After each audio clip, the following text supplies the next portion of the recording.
Hey guys, Xaryu here, and today I'm going to actually walk you through some of my Rogue gameplay over on Roastmaster X. If we have any Roastmaster X fans out there, definitely be sure to let me know in the comments, and before no comments at all, Roastmaster X. I love you though, man. It's okay. Here we are on Hook Point. We're playing Fire Mage and Sub Rogue. I'm not playing Assassination, and we have Frost Mage and a Resto Druid that we're playing against. And this was just a good game of kind of exemplifying how Rogue Mage should be played right now as far as doing goes, resetting, getting cross EC, bursting, rinse and repeat. So I actually want to break this game down nice and slowly, and then afterwards I have another game to show you as well, to show you a game that is much quicker paced depending on the matchup. So against a Resto Druid Frost Mage, we can take it a little bit slower, right? Frost Mages don't have that much damage. They have a decent amount of burst, but not a good amount of like high sustained damage, so it's hard for them to actually get a kill on us.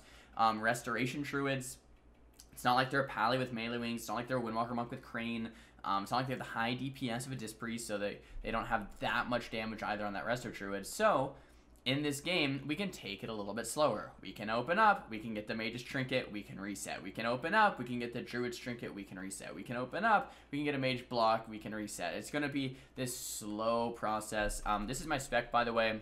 Now that I bring it up, I'll mention it.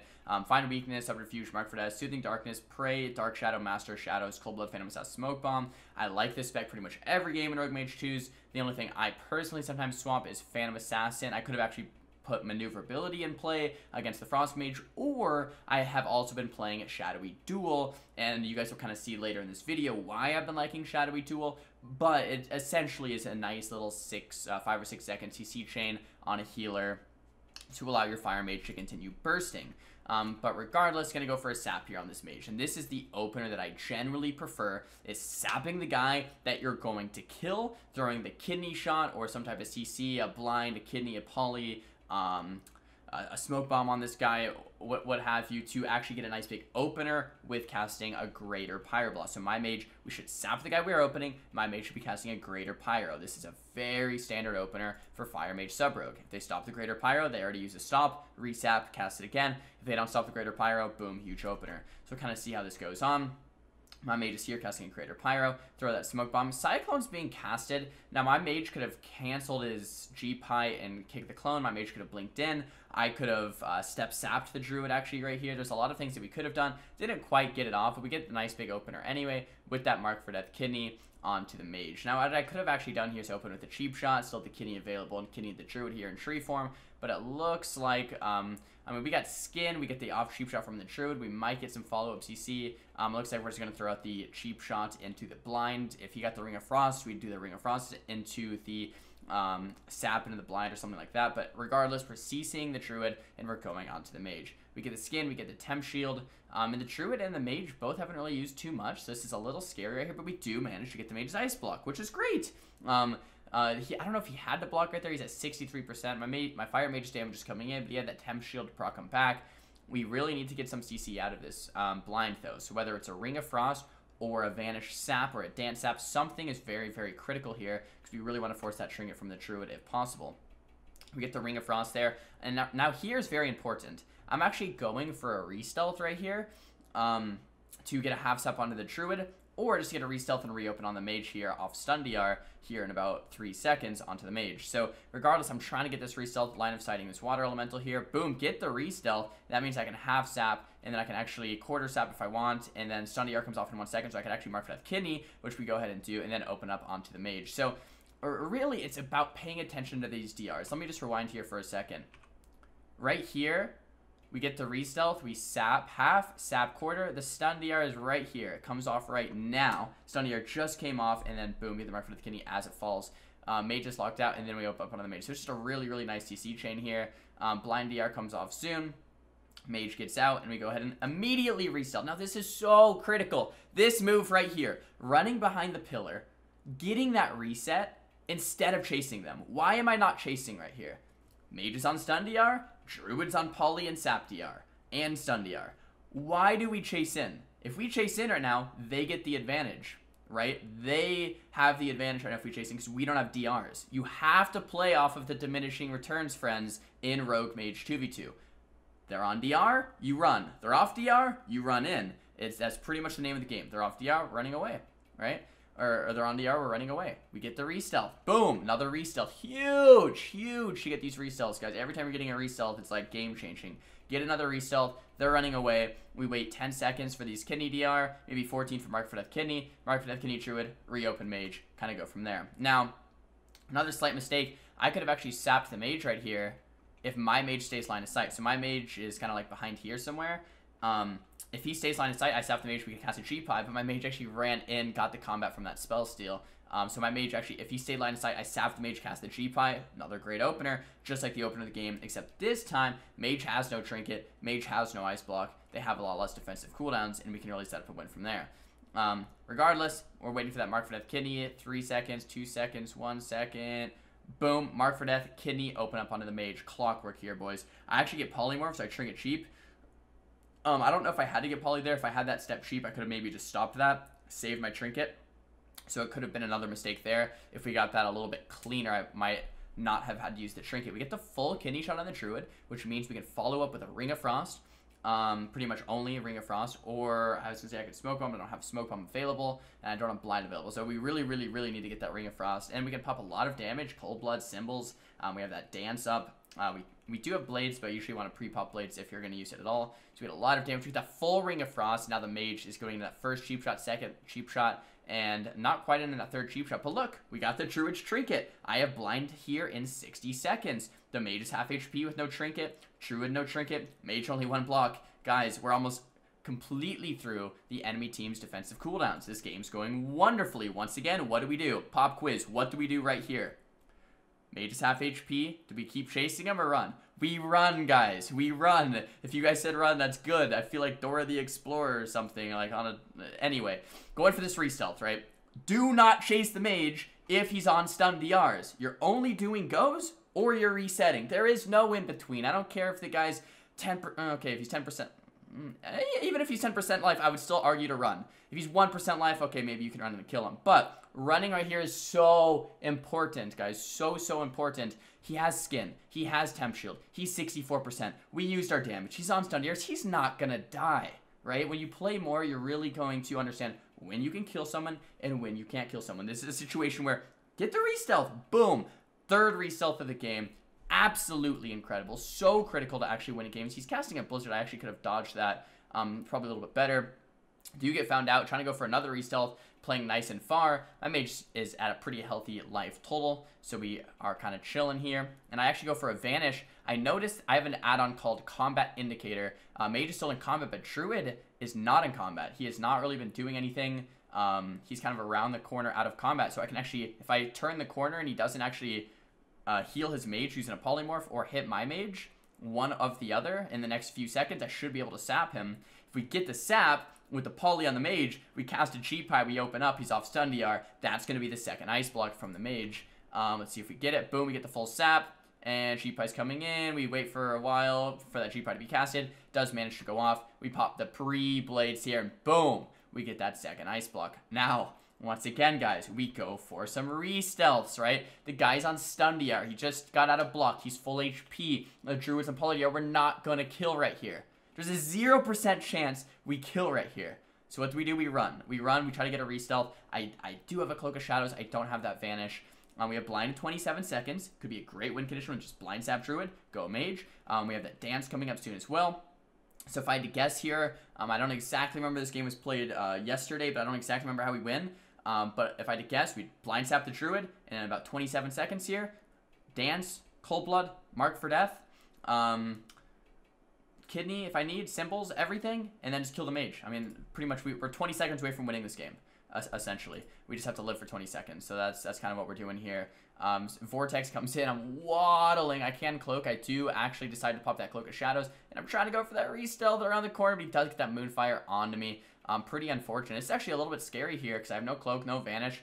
I use that Crimson Vial, but up in 10 seconds, guys, we have that blind so soon. These are amazing polymorphs by my mage. Amazing polymorphs by my mage on the enemy mage to keep him in place so that he doesn't get to do damage onto me in between our goes. So in between our goes when we're running, if they're on me, my mage should be peeling with sheeps. If they're on my mage, I can be peeling just by hitting the mage.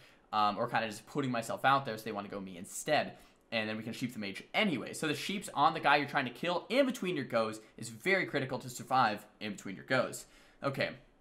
Man, I feel like this whole game is just great instructionally. I'm excited that you guys we get to work through this game together. Anyway, the druid's out of combat again. If I had a vanish or a resell, or I could just dance sap him, I could sap the druid right here. And I can know that because of that combat indicator. I know he's out of combat right here. So I could sap this druid if I'm trying to get that resell. Don't actually manage to get it. Mage is getting very low. Pops that temp shield. Full polymorph comes out. And we still have the full blind, guys. We still have the full blind. We have the dance, the cold blood, the symbols, everything. The mark for death kidney. This druid's not moving for another 30 seconds probably. Sheep, sheep, sheep, blind, kidney. This guy's not moving for a while. Mage's already 30% life because that Greater Pyroblast landed. He has the temp shield and full hots. Something to be a little wary about. But, I mean, with the amount of damage and CC we have in our back pocket right here, he's definitely good. And I tried to kill, I tried to raise that temp shield. Didn't quite work out for us. We get that double or triple sheep shot. We throw the full blind onto the druid and just continuing to do damage on the mage, and he actually goes down. So that was a nice game there, right? It was a slow game. We got Trinket, we got block, we got Druid Trinket, we got another block, we got the kill. 5 goes, give or take, and just 1 cooldown each go, slowly working our way through this game, going for restells in between. This is just a textbook rogue mage game on really what you're doing from the rogue point of view here. I know I upload it from the mage point of view all the time, but I thought it was kind of cool to upload it from the rogue point of view to show you guys really what you're aiming for, when you should be running, when you should be doing damage, how you're getting these setups with the kidneys into the sheeps, kidneys into the rings, the blinds, all of that kind of stuff. This game is just so awesome. Here's the damage breakdown. Fire mage actually on top. I'm doing a little bit, actually a lot less than him, and then the mage and the druid below that because they're just trying to survive and run the whole game. Like I said, frost mages don't have that much overall damage, but they have they have a lot of slows and a little bit of burst. But MMR, not too bad. We're looking healthy at around 2400s. We've had some pretty solid games here, and it's just super awesome to be able to walk through a game like super slow like this and show you guys exactly how we're trying to do each setup. Alright guys, not every game is going to be super slow. Some games actually like this, Feral and Priest, are going to be very snappy, very fast, and I am playing that Shadowy Duel talent as we hinted at as the start of this video, and I'm going to be kind of showing you guys why I like this talent here in a second. But essentially, guys, it's a Feral Druid. They have high burst, high sustain, lots of damage, Feral Druid, right? They have Incarnation. We're going to die very fast here.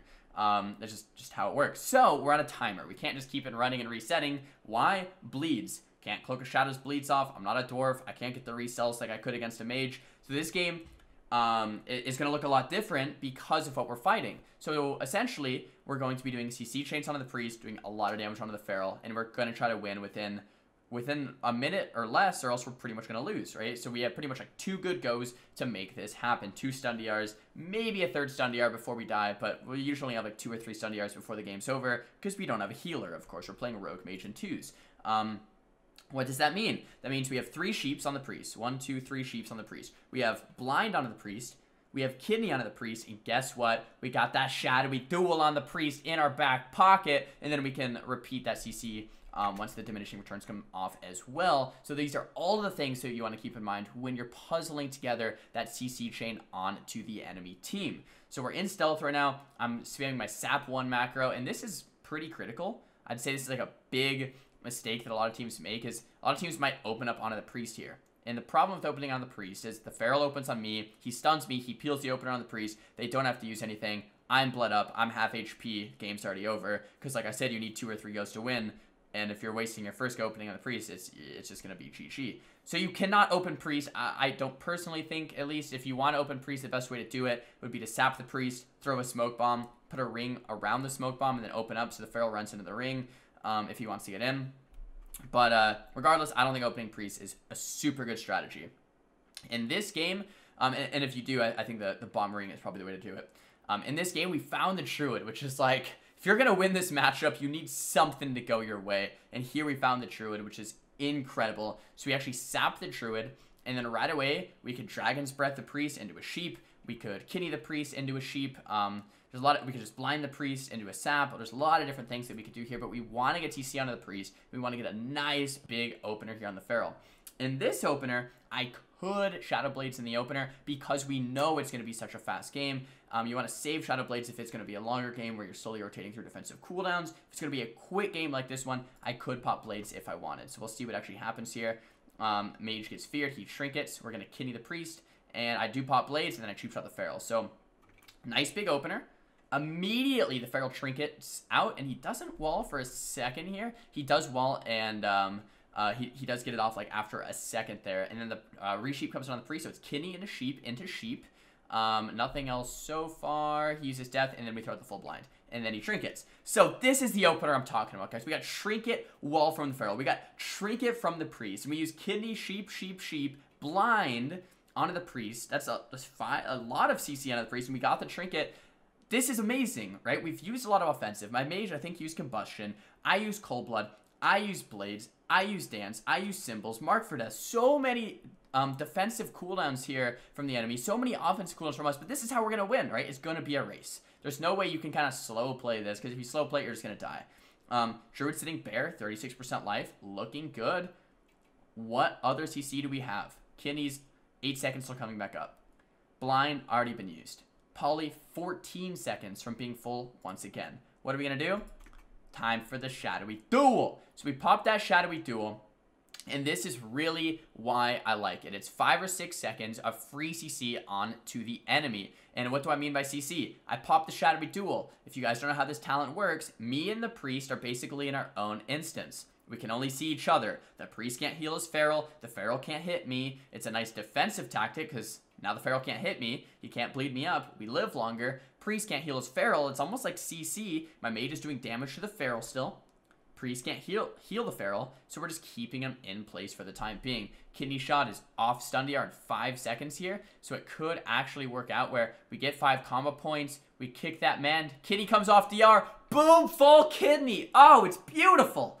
It's beautiful. Kidney, sheep, blind, trinket, Shadowy Duel into another full Kidney. This Priest has not played the game yet. It's exactly what you want to aim for with the CC chains. And then, guys, spoiler alert, look at this. Kidney is 6 seconds. Sheep comes off in 6 seconds. This might be an entire perfect CC rotation where we get the Kidney, sheep, blind, Shadowy Duel, Kidney, sheep. And that is just, I mean, that's pretty rare to actually happen in the game. We'll see what happens here. But we get that Kidney Shot, and then we're getting more damage out onto the Feral. And let's see, another cheap shot comes down on the Priest. We actually couldn't quite get it. I throw more cheap shots down on the Priest to try to help my mage get that CC. Dragon's Breath comes out as well. I'm not sure if we get the Ring of Frost. Boom, full Ring of Frost. There it is, guys. All right, this Priest hasn't moved pretty much the majority of this game. With the kidneys, the cheap shots, the Dragon's Breath, the polys, the blinds, it's amazing. They have no defensive cooldowns. I don't think the Feral has wall left. We have that dance, symbols available. No cold blood, no blaze. We start at 48% life. The stuns are coming out on the Feral as well, so we can't pop that wall or anything quite yet. He does go bear form. More CCs coming out. Greater Pyroblast lands, and the Feral goes down. Guys, this is like, I had to do a little spin for joy there. This is like an impossible matchup. I'm not going to lie to you guys. I'm not going to say like, oh yeah, I just win this every time by following A, B, and C, like easy peasy, 1, 2, 3. No, this is hard, right? This game almost never goes your way, but if it does, this is how it's going to happen. CC on that Priest from start to finish. It's going to be a 60-second to 2-minute game. It's not going to be super long, and you're just getting incredible CC chains while going very, very aggressive onto the Feral to keep them on the back foot. MMR, once again, guys, we ended on 2,500 yesterday. From that rogue point of view, rogue mage, had a ton of fun playing this, and I hope you guys learned something from these games as well. Guys, if you enjoyed this video, make sure to give it a big thumbs up. If you did not enjoy the video, make sure to give it a big thumbs down. This video was a lot of fun for me to make. I remember I was playing these games, I was like, I want to make a YouTube video out of this because I think you guys just have so much to take away from these games, take away from these videos. A lot of people ask me, how do I play in this type of situation, or how do I play my rogue in this type of situation in these Rogue Mage 2's games? That's exactly how you do it, guys. This is what you want to be aiming for in a slower paced game and in a faster paced game. Guys, I'm trying to grow my social media accounts. I have an Instagram and a Twitter. If you guys don't follow me over there, be sure to go follow me over there. I'll have them linked on the screen or down below or something. Instagram, I do a lot of fitness stuff. Twitter, stream updates, new YouTube video updates, stuff like that. So if you guys want to help me out, if you guys want to get those updates, definitely go follow me over there. Don't forget to subscribe. I'll see you guys in the next upload. Peace.